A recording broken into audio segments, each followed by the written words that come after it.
willkommen. Hello and welcome to Volkswagen. Thank you for joining us for our innovation talk. Today we're going to take you on a journey to the future of mobility. That's a fair way of putting it, isn't it, Stefan?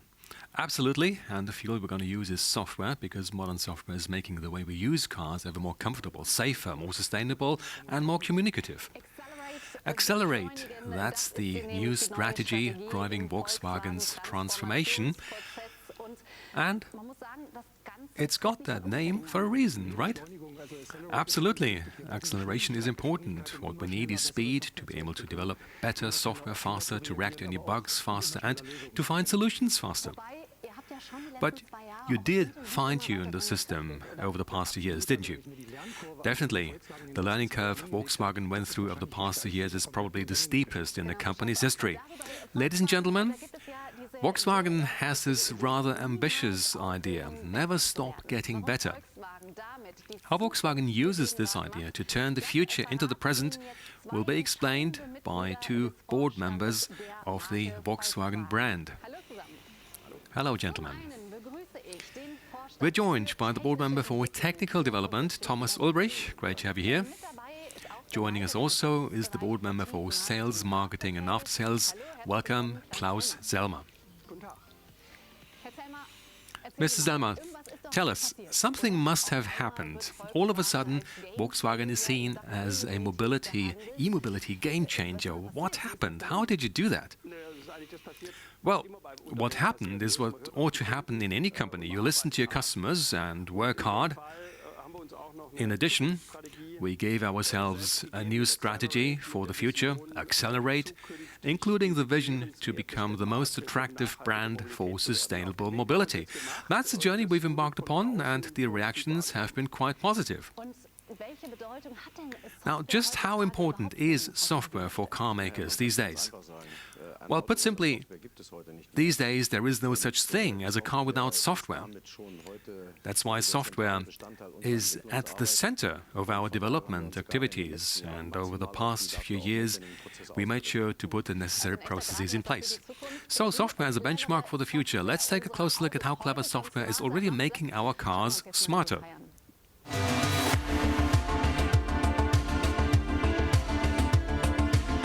Vehicles without software are really hard to find now. You would have to go back 50 years or more to see the beginnings of the automotive industry. They didn't need software in those days. A car without software can only be compared to a motorboat or similar vehicles from 100 years ago. It's like an old brake lane. The car would move anymore. Engine power alone is no longer an indication for a car's performance. It's software that breathes life into modern cars. The new ID.4 GTX uses a whole new hardware and software architecture. As a service platform, it simplifies the exchange of data and functions between the systems.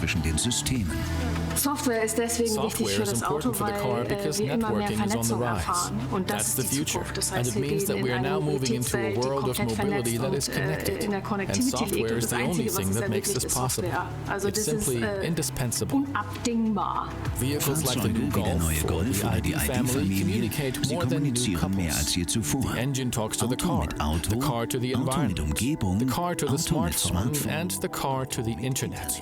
And software is up to the task.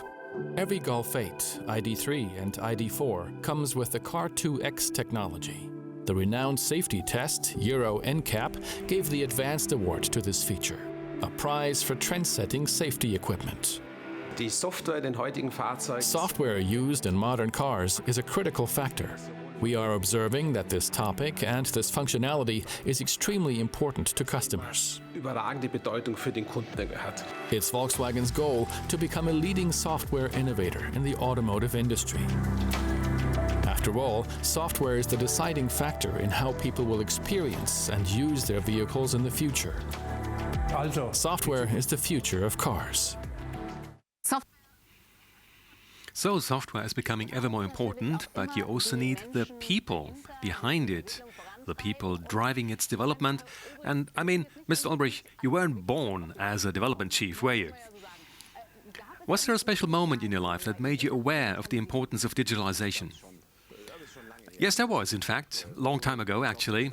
I think it was back in the mid-1990s, there was Kasparov, the chess world champion, walking intelligence, cleverness and anticipation, etc. And he played, sometime in the mid-1990s, he played a game of chess against IBM's Deep Blue computer, and he won, of course, and took home a substantial amount of prize money. The important thing is he beat the machine. But, and this is the interesting part, the IBM programmers and engineers, they didn't give up. They took on the challenge because they realized that all they had to do was take the software to the next level, and that's what they did. And I think it was about a year later. There was a rematch, and in a famously short game, Deep Blue put Kasparov into checkmate. So software is the key to the future. Well, that's the point, isn't it? Software isn't perfect from day one. It needs to be further developed. Well, yes, it needs to be developed further. It must be developed further. But the thing is, it can be developed further. Software is an evolutionary product, and it can always be optimized, irrespective of its current status. Mostly it's a question of speed and who's making the fastest progress. So software is the key to the future. But Mr. Selmer, cross your heart. Isn't it fair to say that at the beginning, Volkswagen had a bit of a problem to fit the key in the lock? Well, no one would claim that when we launched the Golf 8 and the ID3, the software was perfect. We're talking about highly complex systems here. These systems need to be managed, and we found a way to do that and to optimize the software. So the feedback we're getting on these two cars today is a lot more positive, I'm happy to say. And by the way, what happened is not unusual for software-based products. Forgive my saying so, but to me that sounds a bit like a justification. Well, to me, justification sounds a bit too negative. It's an explanation. And this explanation applies to all areas of life with a high level of complexity. Take our ID family. These cars have been designed for further development. We're the first volume car maker to offer over-the-air updates, so we can install updates and upgrades over the air, meaning we can improve the software's performance, make it better, and tailor it even more to our customers' needs. We'll definitely have to come back to this point, but first, Mr. Ulbrich, it must have been quite a challenge for you, mustn't it? It was. There were software bugs, there's no question about that, and we had a lot to do during the ramp-up phase. But I think we handled this very openly. We made the necessary improvements because we believe in the potential of the software in these cars. This software offers a lot of potential for the future. Offers a lot of potential. That's also true for the Mark 8 Golf, the most digital Golf ever. Let's take a closer look. How fast is the car in front of me? How quickly is the car behind me approaching? And what's the speed limit anyway? All of these questions are answered by the surround view system in the Golf 8, very much enjoyed by Benny Leuchter, a Volkswagen test driver. The car sees a solid line on the right and a broken line on the left. It shows me if there's a truck in front of me, or a passenger car passes me on the left.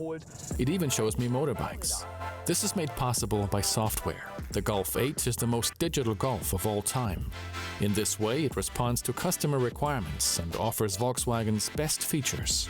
A long tradition in this company, particularly with the Golf. In the 80s, the Golf was launched with electronic injection. In the Golf 2, mechanics were able to read out error codes using direction indicators. The Golf has always been a trendsetter, and now the Golf 8 leads the field in terms of connectivity. No wonder the software has grown with every generation. 30 functions in the first Golf have turned into 1,500 functions in the Golf 8. That's a 50-time increase in 50 years. Of course, this growth in comfort, fun, and technology also requires a completely new operating concept. Switches and levers are no longer enough. But with the new digitized cockpit, the Golf brings the long tradition of self-explanatory operating and display elements to the future. Admittedly, not everything worked perfectly from day one. There were quite a few hitches when the Golf was launched. The Golf 8 launch didn't go well because there were a lot of software problems. This led to frustration on the part of our customers. It's important to make this system very reliable in the future. The current software issues Volkswagen is experiencing with the Golf 8 and other vehicles, along with many other OEMs, are an example of how complex software has become. A challenge the industry and Volkswagen have to face, because the customer requirement of more connectivity, more safety, more individuality, and more interaction with the car probably won't decrease in the future. Volkswagen accepts this challenge and offers its customers a completely new spectrum of functions and online services. This versatility is an opportunity. It revolutionized the way we drive and will continue to do so.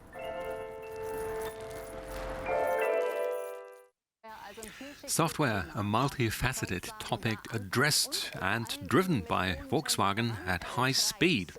Mr. Ulbrich, could you perhaps summarize the possibilities, the prospects offered by software today? Well, I think we just heard about some of these possibilities. Software is about vehicle safety, but it's also about quality of life. Things like air conditioning, completely different today from what it used to be, or entertainment features, or possibilities we just didn't have in the past. Take the augmented reality head-up display, for instance. We're the first car maker to offer that in these classes. That's state-of-the-art technology, not easy to handle at the beginning, but it creates possibilities for our customers that we wouldn't have without it. Mrs. Selmer, does this put Volkswagen on a par with Tesla in terms of e-mobility and software? Well, this comparison with Tesla is always highly interesting, but it's also a bit beside the point. Let me emphasize at the outset that we do, of course, respect Tesla. They accelerated the transformation towards e-mobility and connectivity for the entire automotive industry. There's no question about that. But Tesla started with a clean slate, whereas we produced over 5 million cars last year, 10 times as much as Tesla in the same period. We're different. It's a bit like modifying an existing building versus erecting a new building on a greenfield site. I think we're doing a good job. The big advantage we have is the scalability of our platforms, the MEB platform in this case. And quite a number of people, in fact, say that we're setting the benchmark for the future here. Mind you, not just within the Volkswagen Group, even outside the group, there are brands who use our platform to transform their business towards electromobility. Volkswagen is one of the car brands in the world with the highest volume. The company's size and maybe even the sheer number of product lines, could that also be a disadvantage in terms of software development? No, I wouldn't say that, because, you see, software is scalable. Klaus here just mentioned that potential. And this potential is even more relevant for software, because once the software is ready for use on our cars, it can be used across all product lines without any changes or modifications. You're nodding? Do you agree? Of course I do. That's our big advantage. Scalability means cost reductions, means attractive prices for our customers, which means for us at Volkswagen that we can offer software-driven e-mobility and connectivity to large parts of the population. So you're retrieving e-mobility from its niche and put it into the volume market. That's a lot of balls in the air, isn't it? Well, you can say that again. It's a fundamental change process for our company. We need to consolidate and change a lot of things. We're going through a transformation phase. We've taken the first steps, and I think we're well on track. Yes, some great opportunities. Sounds very interesting. What opportunities does that create for your business beyond the established car business? Well, the established car business in the past, we developed, produced and sold cars, and our customers use them for mobility purposes. In the future, our customers are going to buy, lease, share or rent cars, maybe just for a weekend, and we can use software to provide them with additional functions over the air. That's the important word here. Whatever they need, say a longer range, more acceleration, heated seats, a heated steering wheel, a navigation system, you name it. There are lots of functions that we can activate for our customers in the future, depending on what they want and what situation they find themselves in. And there are platforms for this kind of service too. And incidentally, we also find that people don't necessarily want to buy or lease a car. They just want to use it for a short period. And that's where WeShare comes in, with its established organizations in Hamburg and Berlin. And we find that a lot of people just want to drive a Volkswagen whenever they feel like it, whenever they have the time, even if it's at very short notice. And WeShare is so exciting that we decided to take a closer look. Car sharing is gaining popularity. The corona pandemic has slowed the demand and therefore the expansion of the WeShare fleet. But after a mandatory break, things are picking up speed again. We launched WeShare in Berlin about 2 years ago. This spring we expanded to Hamburg. Of course, we are looking at other cities as well for future expansion steps. We'll start inside Germany, but there are exciting European locations outside of Germany too. For example, we're looking at Spain, Italy and France. All new vehicles are members of the ID family. Due to their software architecture, they are particularly suited to the car-sharing business model. Up to now, they have been fitted with an additional telematics controller, but that will end. Starting at the end of the year, the ID3 and the ID4 will come standard with a telematics controller, and that opens up completely new business models for us. For the first time, we'll be able to offer peer-to-peer car sharing as part of the WeShare mobility platform. To us, that's a first step toward the goal of turning every Volkswagen into a sharing fleet vehicle.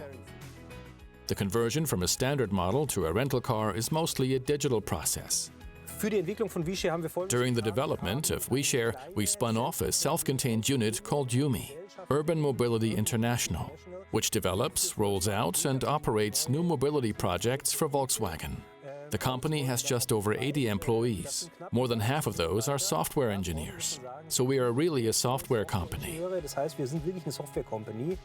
WeShare benefits from the company's know-how when it comes to improving the service. Of course, a new product like this can be strongly data-driven. So all the data we gather from the telematics system and customer behavior are stored in a data lake. We try to learn from this data and use it for the future. For example, we use this data for preventative planning.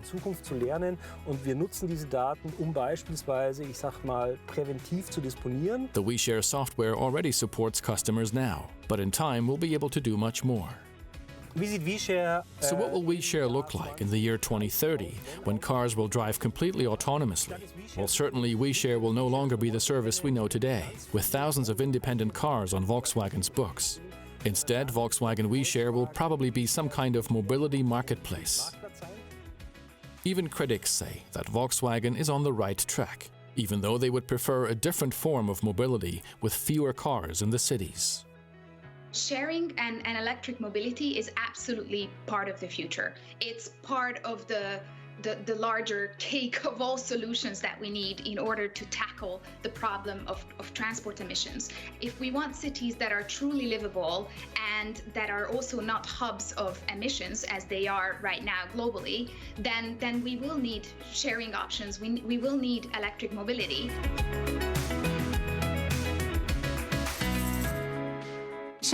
WeShare.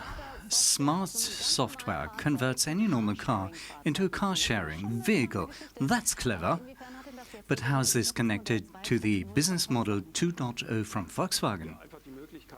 Well, simply to take a car that, of course, satisfies mobility needs and to tailor that even better to customers' needs. As I've said, the two buzzwords are over-the-air and function on demand. Using over-the-air, you can continually adjust software. This is the topic for today's emission. We're the first volume car maker who's going to offer this across the board. And the second thing is switching on, functions on demand, functions which are already in the car. Well, you said software can change the character of a car. What's behind that? Well, the character of a car, that's determined by you, the customer. Certain references you have in a car, the seat settings, the steering wheel, the radio station, and starts with these and goes much further. So software helps to tailor-make the car to your needs. The interesting thing is you can move these settings from car to car as you move from car to car. So as I move from a convertible because the weather's nice, then you need something rugged for the mountains, and you've got the same settings you take along with you. That means my personal look and feel can be taken into the next car. Exactly, that's the idea. We know this from many other areas of life. Now it starts happening for cars as well. The term above everything is individualization. Precisely what I want needs to be found in every car I use. Well, that's really cool. That means that the more and the better advanced I'm in software, the more cars you will sell, right? Well, the purchasing decision is not the acceleration and top speed of a car.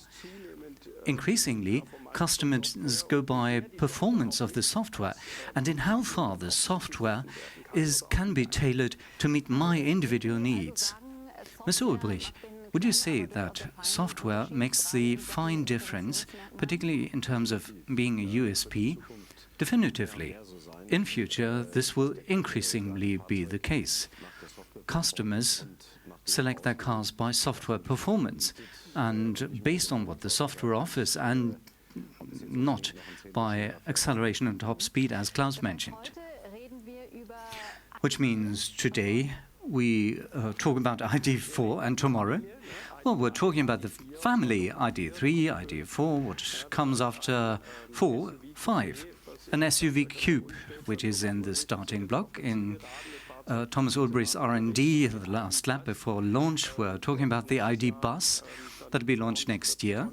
A great car, a car that embodies the great history of Volkswagen, but also offers a lot of utility and practicality, and it is without parallel in the entire motor industry. It has a lot of USPs, but it not only offers electromobility, but also an interesting software package. And then, once you look ahead to 2026, something will come which we mean by Trinity. Well, what is Trinity? Well, Trinity is the next leapfrog advancement. It will be a platform leader to lift both e-mobility and software onto an entirely new generational level, driven by our origins factory here, the plant in Wolfsburg, and based on an entirely new software stack that will be able to handle everything right up to truly autonomous driving, which will come a couple of years later, but it will come. Now, taking stock, I've snapped up a lot from our interview. There's a new learning culture, I've heard, new software, of course, a new ID family. Have I forgotten something, Mr. Zellmer? Well, mainly what that software will do to this company. Talking about the business case 2.0, the entirely new business case, totally different organizational structure with different earning power and a new sales potential. Functions on demand, the updates, the upgrades we'll be able to offer to customers, the mobility systems. And we see 3-digit million amounts waiting to be tapped in the market, and for a customer that's an interesting aspect. Which means we're talking about a customer journey, a new work culture. Yes, of course, we know that from software companies. Their workspaces look different, and that is going to happen at Volkswagen in our corporate culture. We need to become more agile, more customer-centered, but we're on a good trajectory here. This sounds, to me, like this new plus in terms of functionality would mean a lot of work and effort too, to have more people who help you in developing this. Well, of course, this requires a lot more people joining forces and generating that. You've founded a software project company. Yes, we've formed a software project company and staffed it. And here, since we're talking about corporate culture, working as such looks different. It's no longer today that you say today, well, in 3 days we'll have finished this or that product. You're talking shorter cycle. You can imagine this in terms of a 3-month period. The entire team comes together, aligns, that's our common purpose, and follows through with it. And then it breaks it down into tinier fragments, and the 3-month marathon is broken down into more manageable work packages, which are called sprints in agile working. And so work evolves. Is it working? Yes? All right. So we've cleared that up. It sounds really, really good to me. Sounds like Volkswagen would become a really good software group. Well, you know, if Volkswagen were to become just another tech giant, this is surely not what we want. During the last decades, we've acquired assets in being able to build and design hardware, vehicles, and now it's about bringing the two together, merging the software with the excellent products we had in the past already, and that is our main objective. This is our daily doing, and then we'll be able to offer the best of both worlds. And we'll get closer and closer to our customers, because we're all aware that cars of the future have to offer the same convenience as products of consumer electronics. Exciting. I, as a customer, Mr. Selmer, I'm looking forward to what the future brings. Well, I'll be excited to meet you on the roads in a wonderful ID3, ID4, something else from Volkswagen. Well, we've got a beautiful car here. I'll take that to drive home with. And is still that very much in the future or tangible reality? Well, the reality is here today. We get feedback from the market, looking at the sales figures I'm responsible for. This year, 450,000 cars will be sold with plugs, whether that's a plug-in hybrid or a battery electric vehicle, a BEV. So demand is there. We can't build as many as we'd like to sell, and I'm quite pleased with the way things are turning out. We've talked about the over-the-air updates a lot now. Now the time's come to have Everybody knows it from their cell phone. It needs an update. That happens through the data network and is best done at night when you don't use the device anyway. Soon it'll be the same with cars. Every Volkswagen will be delivered with its current software version. Over the course of a car's lifetime, things change in the car's environment. The navigation system needs new maps. New apps are brought to market. Therefore, vehicle functions are optimized. To accomplish this, vehicles of the ID family use over-the-air updates. Using a mobile data connection, they get the required data packages and automatically download them in the background. The installation is done as soon as the driver agrees to it. In the same way, customers can activate new functions in their ID models. This includes upgrades with the required data security, of course. Whatever the future may bring, such as new charging possibilities, the ID remains compatible. Using the over-the-air technology, Volkswagen can update a vehicle's functions without the need for a visit to the shop. In this way, every car owner benefits from continuous software development on a regular basis. That all sounds just perfect, but also highly complex. Not just in terms of engineering, but also organization. How do you make everything align so smoothly? Well, organizationally, we have to be extremely quick, as Thomas Ulrich has said. In even shorter cycles, we need to make things happen. There's an organizational unit, ID Digital, and they not only have the job to plan things going over the air, but also gauging what we need to be able to do the next step for customers after an update. And what...